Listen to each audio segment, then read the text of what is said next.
Welcome to today's deep dive, where we'll be talking about AI. Well, really a wild story about AI missed opportunities Yeah. and a friendship that could have totally changed the tech world. Yeah. Our main players are Jensen Huang, the CEO of Nvidia, Right. and Masayoshi Son, the founder of Softbank. Big names. Huge names. Yeah, You've probably heard of them. for sure. They're major players in tech.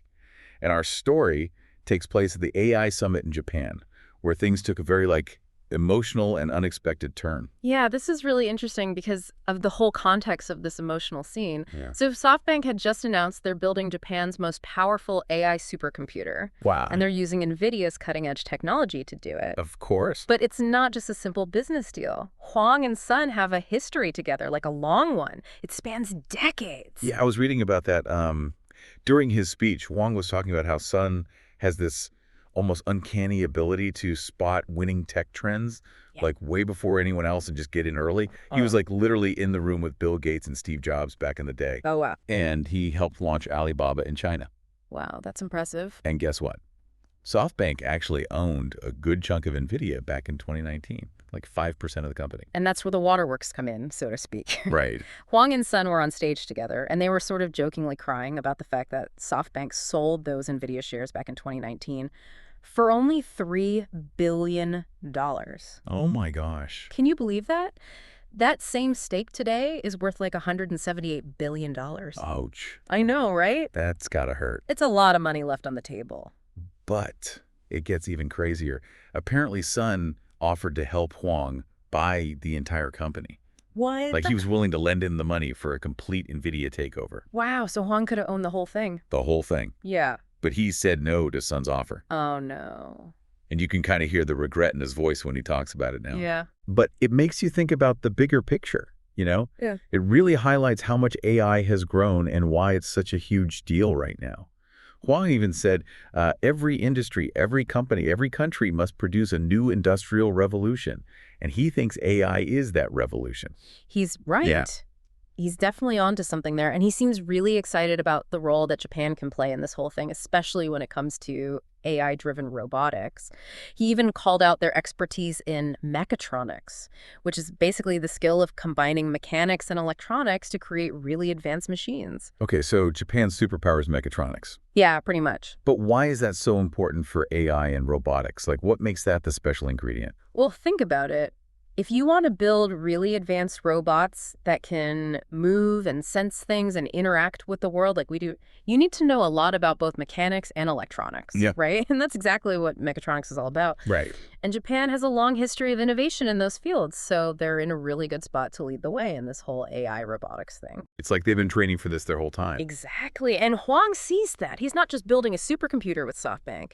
Nvidia is working with big cloud providers and even the Japanese government to create a nationwide AI infrastructure network in Japan. Wow. It's a massive project. This is way bigger than just one company or one country.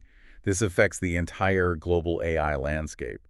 Makes me wonder if SoftBank had held on to those Nvidia shares. Would this whole AI revolution be even further along today? Would they be the ones leading the charge?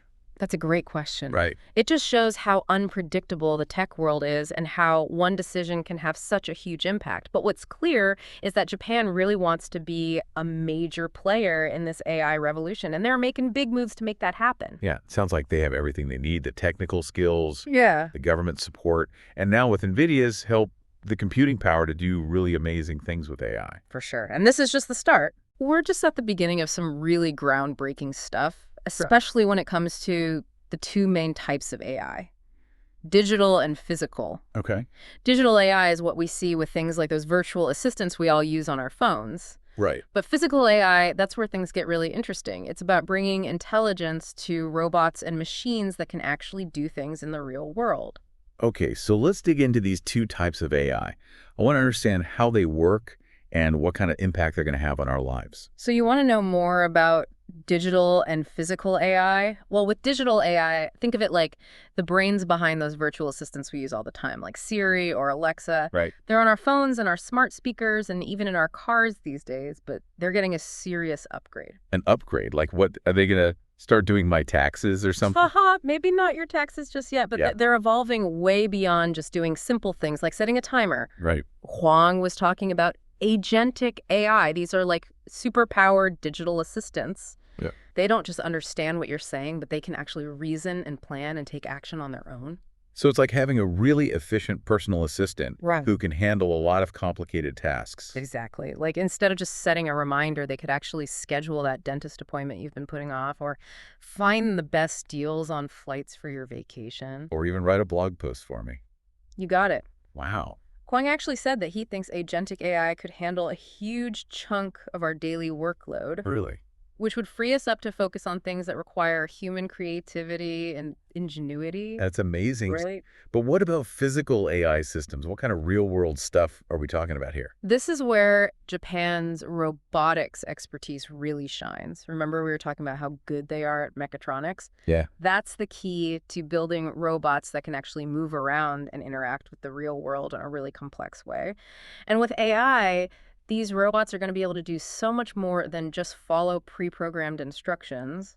They'll be able to learn and adapt and even make decisions based on what they experience. So are we talking about robots that can work with humans in factories?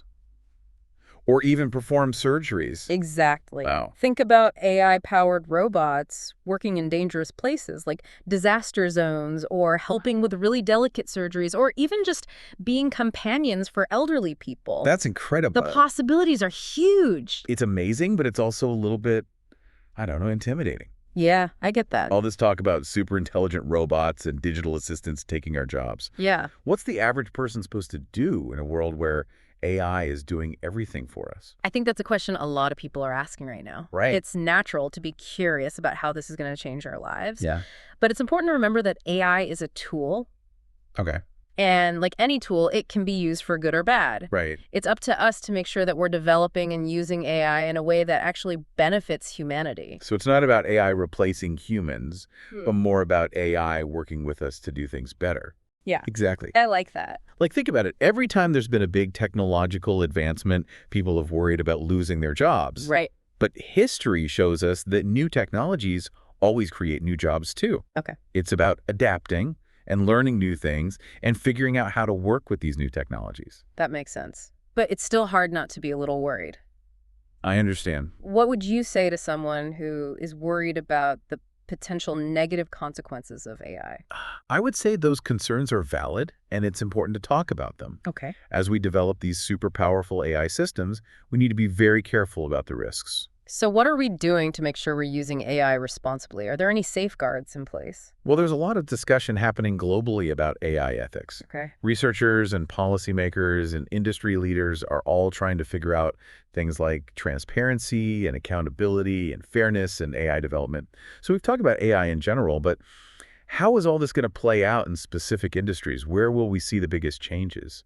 Yeah, that's what I'm wondering. Well, one area Huang is really excited about is healthcare. Okay. Like, imagine AI-powered tools that can look at medical images like X-rays and MRIs Right. and diagnose things way more accurately than humans can. Wow. These tools could help doctors catch diseases earlier, which means better treatments and better outcomes for patients. So AI could completely change how we diagnose and treat diseases. Yeah. What happens to doctors then?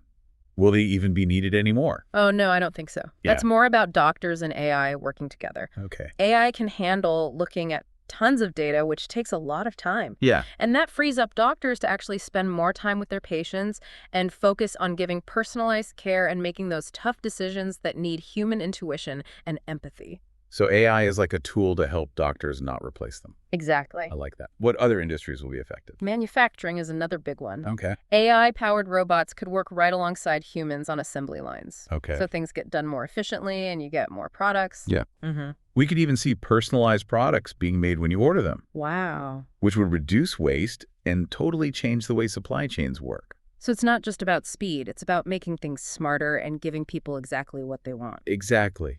And then there's transportation. Right. Self-driving cars, trucks, even ships, all powered by AI. Wow. It could totally change how we get around and move things all over the world. Yeah. Less accidents, less traffic, and faster deliveries.